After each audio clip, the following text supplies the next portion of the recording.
Fernando Grey, lo sumamos, intendente, que es pobre Fernando escucha y dirá, yo mañana tengo que ir a gobernar con los problemas que tienen, tarifazo, aumenta la asistencia social. Están al máximo ustedes los intendentes, ¿no? Sí, la verdad que estamos sumamente preocupados y lo asumimos este momento con suma responsabilidad los intendentes. Recién estábamos un grupo importante de intendentes en el Congreso de la Nación porque estamos siguiendo con mucha atención todo lo que está pasando en nuestro país porque impacta directamente sobre los municipios. Bueno, Silvina conoce perfectamente el funcionamiento de nuestros municipios. Ayer, por ejemplo, sin ir más lejos, un municipio como el nuestro tiene que comprar insumos todo el tiempo, ya sea alimentos, medicamentos y demás, obras públicas, hacer arreglos, combustible. Ayer el área nuestra de compras no tenía precios, o sea, los proveedores los proveedores no tenían precio, entonces teníamos el municipio el día de ayer y el día de hoy estuvo inmovilizado, veremos mañana, pero por ejemplo cosas esenciales como el alimento, y no es un tema menor, porque a nosotros la demanda social en los comedores, en todo lo que tiene que ver con las dependencias municipales y la asistencia social directa que estamos brindando, se incrementó en un 30%. También se nos incrementó la asistencia que estamos dando en los centros municipales de salud, la salud en Extrema Echeverría 100% municipal, porque la gente al quedarse sin empleo se desplaza al sistema público y realmente estamos dando muchísima más asistencia. Y estamos muy preocupados también por la pérdida del poder de empleo, el poder adquisitivo y la pérdida de empleo directo. Hemos hablado en algún momento, vos recordarás, Gustavo, de Cresta Roja, que bueno, ahora está en un proceso complejo porque lo iban a comprar a Cresta Roja, ahora la compra ya no sé cómo queda, ni en qué condiciones, ni demás. Adidas que cerró prácticamente la fábrica que teníamos en Esteban Echeverría, y ahora se nos suma a nosotros Carrefour, porque estamos con problemas, porque tenemos el centro de distribución que tenemos entre 1.000 y 3.000 empleados que estarían en proceso preventivo, y realmente eso nos preocupa muchísimo porque se suma a toda una agenda diaria muy pesada que tenemos de temas donde uno lo ve realmente... Ahora, Fernando, yo te pregunto sinceramente, vos tenés mucha experiencia, la gente te ha votado, te ha reelegido para ser intendente. Cuando vos escuchás hoy, por ejemplo, 1 hora 50 minutos al jefe de gabinete, diciendo está todo bien, vamos al futuro, proyectamos, desarrollo, y cuando vos tenés estos problemas, ¿qué pensás realmente? Gato, ¿Dónde está parado el gobierno? Yo creo realmente que están totalmente desconectados de la realidad. Lo que yo veo en la realidad, en la calle, y que veo con mis vecinos, y que mañana a las 7 de la mañana, cuando abrimos el municipio, veo y escucho, no tiene absolutamente nada que ver con lo que está diciendo. Lo lamento decirlo, pero el presidente de la Nación y el gabinete, lo que el presidente de la Nación debería haber hecho, porque hay un problema económico, pero hay un problema más grave que es político, de falta de liderazgo, de conducción de un proceso político, darle confianza a la sociedad, a los mercados, a los inversores. Entonces el presidente tendría que haber llamado a la unidad, al consenso, convocar a todos los sectores políticos, sociales de nuestro país, cosa que no lo ha hecho, y la verdad lo que tendría que haber hecho es cambiar inmediatamente el gabinete, como lo hacemos nosotros. A ver, cuando a mí no me funciona un área, ¿qué hago? Cambio el gabinete. Hoy yo no voy a hablar delante de tantos economistas del tema económico, y discúlpenme el atrevimiento, pero si es de la política puedo decir, a ver, acá hay 2, 3 ministerios de economía, ya ni sé ni quién gobierna el Ministerio de Economía, entonces bueno, a ver, tiene que alinear todo esto. ¿Tiene necesidad de tener 22 ministerios? Sí. A ver, 22 ministerios, y encima crearon para la fonoaudióloga, que esto es lo más bochornoso, ¿no? Para la fonoaudióloga, pone por favor, Nico, de nuevo, Nico, por si alguien no se enteró, para la fonoaudióloga del presidente le han creado una subsecretaría o secretaría especial en momentos de incertidumbre, que piden austeridad, que echan empleados públicos. El presidente puede nombrar, digo, semejante bofetada a la sociedad, poner en el boletín oficial, ahí está, Micaela Méndez, directora de gestión comunicacional de la Dirección General de Discurso de la Subsecretaría de Comunicación Presidencial de la Secretaría General de la Presidencia. ¡Qué vergüenza! Una vergüenza. Me aplauden mis compañeros porque lo dejo todo de corrido. Ahora, hoy preguntaron sobre los nombramientos y dijo Marcos Peña que estaba previsto en el presupuesto. Pero es una barbaridad.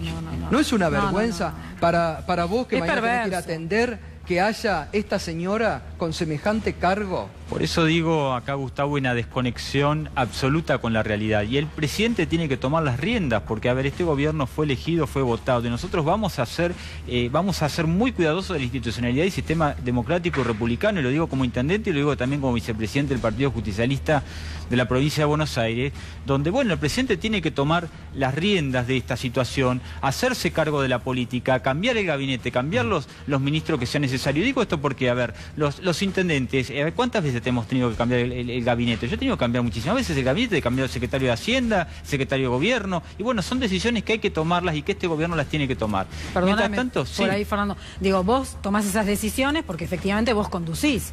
El problema acá es que hay un objetivo claro y por más que cambien los nombres y que cambien los organigramas, hay una desconducción enorme por parte de la dirigencia. ¿Sabes cuál es el problema? Voy a agregar algo, porque hoy preguntaban cómo preveíamos que esto iba a pasar, lo veíamos, lo hablábamos. Nosotros lo habíamos anunciado también ya desde la Comisión de Economía del PJ, de la provincia de Buenos Aires, ya desde los primeros informes veníamos viendo el deterioro del sistema financiero, el endeudamiento, que iba a desencadenar en esto y veníamos anticipando lo del Fondo Monetario también desde hace mucho tiempo. Bueno, la campaña, hay que decir, Daniel Scioli lo dijo y se burlaban de Daniel Scioli. Pero el punto importante que te quería marcar, que tiene que ver con lo que dice Fernando, es el área económica está dividida en 7, 8 cabezas, por lo menos, digo, pero además el problema es que con la concepción corporativa que ellos traen, cada uno interpreta que su área es una unidad de negocios. Exacto. Entonces, no hay coordinación de política económica, es administrada como un área de negocio, como una unidad de negocios, y esa unidad de negocios busca la rentabilidad del sector que representa. Entonces, es imposible que esto conduzca a buen puerto. No por eso cuando preguntan, no lo preveían.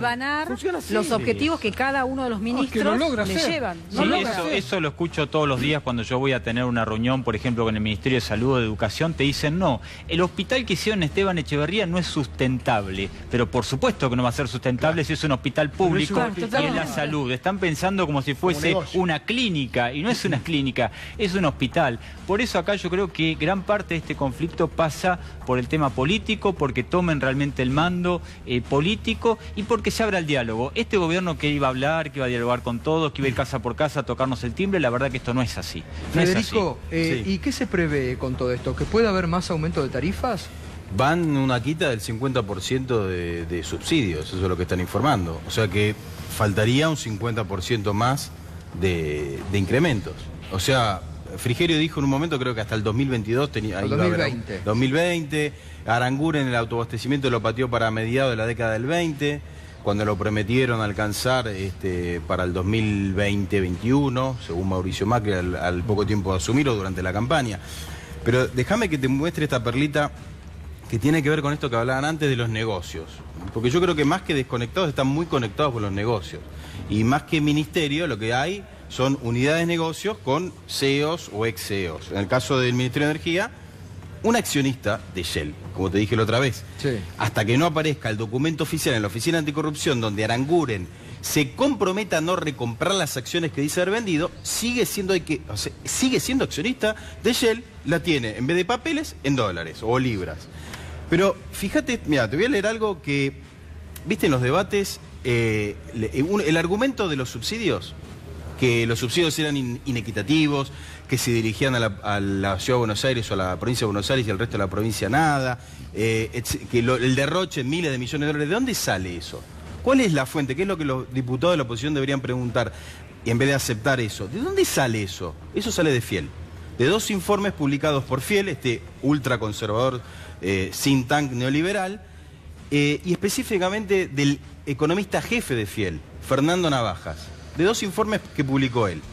Bueno, hace 2 semanas Navajas estuvo en un evento que organizó La Peña, uno de los ex secretarios que asesora a Aranguren. Hace 2 semanas. ¿Qué dijo Fernando Navajas de Fiel en ese evento? Dijo, y muestro esto que fue la diapositiva que enseñó Navajas en ese evento del que participó Aranguren. Dijo, primero reconocer que, en reflexiones finales, primero reconocer que esta es una operación de transferencia colosal de ingresos. ¿A qué se refiere? A la reducción de subsidios, o sea, al aumento de tarifas. Sí, está claro. Primero reconocer que esta es una operación de transferencia colosal de ingresos desde la demanda, es decir, desde los usuarios, equivalente a 5 puntos del PBI. La mitad recae sobre las familias. Esto dijo Fernando Navajas, y le puso un número, 5 puntos del PBI, ¿cuánto es? 50.000 millones de dólares. 50.000 millones de dólares, dice el economista jefe de Fiel, que la reducción de subsidios está transfiriendo de los bolsillos de la ciudadanía a un grupo de empresas, como mucho 5 o 6 empresas las que se están llevando 50.000 millones de dólares. 25.000, acabo de hacer la por eso, si me parecía mucho. 25.000. Pero Navajas además dijo, en ese evento, él calculó esa transferencia en casi 17.000 millones de dólares. No, bueno, ahí... ¿Qué números, por favor? Sí, ¿no? sí, Y la gente está... La gente no mira, la gente no puede pagar la tarifa. Eso lo dijo Navajas. Gustavo, eso lo dijo Navajas. Los 100.000 millones de pesos que le sacaron a todos los jubilados son 4.500 millones de dólares, que es el 50% de lo que este gobierno se gastó en 2 meses para sostener el tipo de cambio, que fue fuga de dólares. Claro, o sea, hay una decisión clara de que se fuguen dólares y no dárselo a los jubilados. El ministro Duhovne dijo que esta ley que se está discutiendo en el Congreso para retrotraer las tarifas implicaría para el erario público 100.000 millones de pesos. Nuevamente, son 4.500 millones de dólares del bolsillo de cada una de las familias de los argentinos. Ahora, yo pregunto, ¿no? También Fernando, que desde la parte política, si en estas van a pasar creo que 6 semanas, dijeron hoy como mínimo, para ver si aprueban o no aprueban, discuten y todo, y el dólar no se puede controlar, el gobierno no da certidumbre económica, vamos a vivir en esto que dice, por ejemplo, que él quiere ir a comprar. Hoy me lo decían mucha gente. Se rompió la cadena, se están empezando a romper los eslabones de la cadena productiva, financiera y local. Cuando vos querés ir a descontar un cheque y te dicen no acepto más depósitos de cheques diferidos o te descuento el 40, el 50, el 60%, se rompe un eslabón de toda una estructura productiva. Cuando un panadero no puede conseguir la harina porque no te dan el precio de esa harina, porque es un commodity, se rompe esa cadena productiva. Cuando una empresa que vende electrodomésticos no te puede dar un precio y no puede vender, se rompe toda la estructura productiva de un país. Y estamos muy cerca, en esta lógica, de caer en una situación de desabastecimiento. Sí. En cuanto se siga profundizando esta cuestión. Porque al no haber precio, todos aquellos que observan su costo de reposición a la hora de distribuir, de vender, encuentran una incertidumbre tan grande que no van a querer vender el producto. Lo que ha aumentado hoy la canasta básica, ¿no? Acá en la ciudad, el dato que se dio, 4%, ¿no? Claro, bueno, lo que pasa es que, a ver, indudablemente, nosotros lo venimos diciendo hace mucho tiempo, el gobierno lo niega. Sí.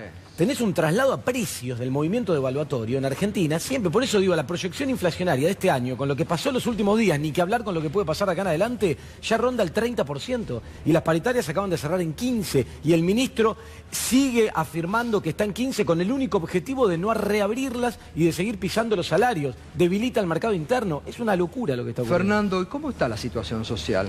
Mira, la situación social está compleja y además a esto que estamos charlando acá se suma una simetría en el tema de las tarifas. ¿Y por qué digo esto? Porque nosotros no pagamos las mismas tarifas que se pagan en Capital Federal. Si ustedes preguntan o piden las tarifas de luz, de gas, de agua que se pagan en la provincia de Buenos Aires, y esto yo lo vivo todos los días de mi vida, en la provincia de Buenos Aires se pagan tarifas muchísimo más caras. O tuvimos un revalúo, por ejemplo, de un 900% en la provincia de Buenos Aires, que hubiese sido impensable que hubiese sucedido en otra jurisdicción. Por eso, bueno, cuando recién hablábamos del combustible acá, el combustible en la provincia de Buenos Aires se paga más caro que en Capital Federal. Claro. Y cuando uno habla con el ministro, con Aranguren, cuando hablas con Aranguren le decís, mirá, esto se paga más caro. No, bueno, pero en realidad o uno le plantea cuestiones básicas de supervivencia que tenemos casi en el conurbano, como es el GNC, por ejemplo. Sí. Ellos van por la eliminación del GNC, que es el sector más humilde de nuestro distrito. La persona, el trabajador que despidieron de Cresta Roja, se compró un autito, le puso GNC y está haciendo de remis. Entonces ellos van para equiparar el GNC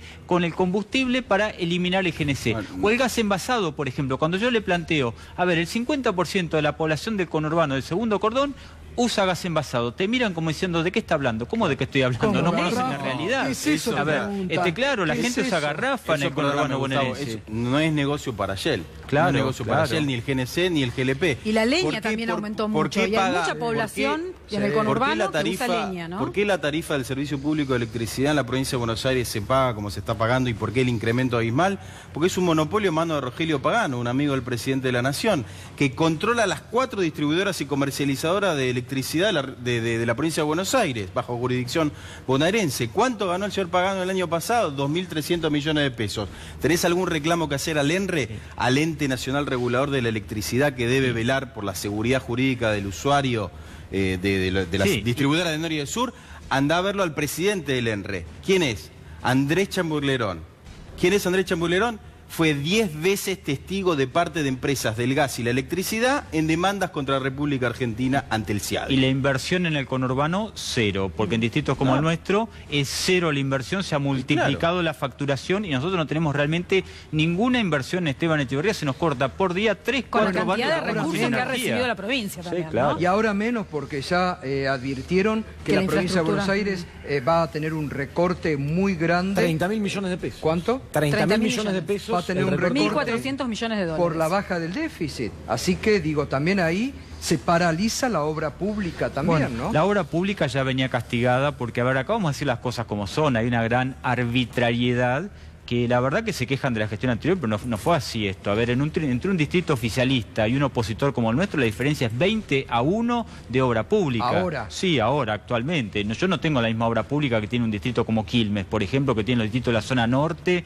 del conurbano bonaerense, que son de Cambiemos. No, ni por asomo. Pero no solo que castigan con la obra pública, sino el problema aún mayor es la pérdida de empleo. Nosotros en Esteban Echeverría, con obra pública, veníamos con 2.000 personas trabajando en obra pública que eran de la UOCRA. Bueno, hoy estamos en 600, 700 personas, 3 programas de viviendas parados de 800 viviendas, una ruta que es la ruta 58 de Canning, que hace 2 años que le están repavimentando, que la licitan, no fui a la licitación, jardines de infantes de la gestión anterior parados. Y yo también, y discúlpenme que ustedes son economistas, estoy rodeado de economistas, pero hay cosas que tengo que decirlas. A ver, cuando este gobierno empieza y dice la culpa es de los anteriores y de los anteriores, lo único que saben decir es que la culpa es de los anteriores. A ver, señores, acá, en el año 2003 asumió Néstor Kirchner la presidencia de la Nación en condiciones muchísimo peores de las que la asumió este gobierno. Y en 2 años el país era otro y había confianza y la gente ponía el dinero en los bancos, y en el año 2005 la economía era otra. Así que Kirchner, con un país muchísimo peor que asumió Macri, dio vuelta en 2 años la confianza, las expectativas y la economía de la Argentina. Entonces, ¿cómo es esto de la herencia que recibieron? Tan es así que Marcos Peña hoy en 9 oportunidades dijo, recibimos un desastre.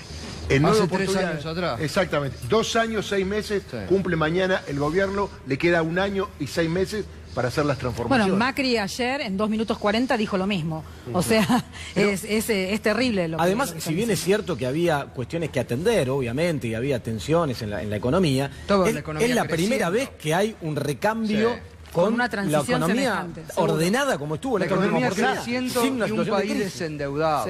Con una tasa de desempleo muy baja, con una tasa de desempleo muy baja. Muy baja. Gracias, Silvina. No, gracias, Fernando. Gracias, Agustín, y gracias a vos, Gustavo.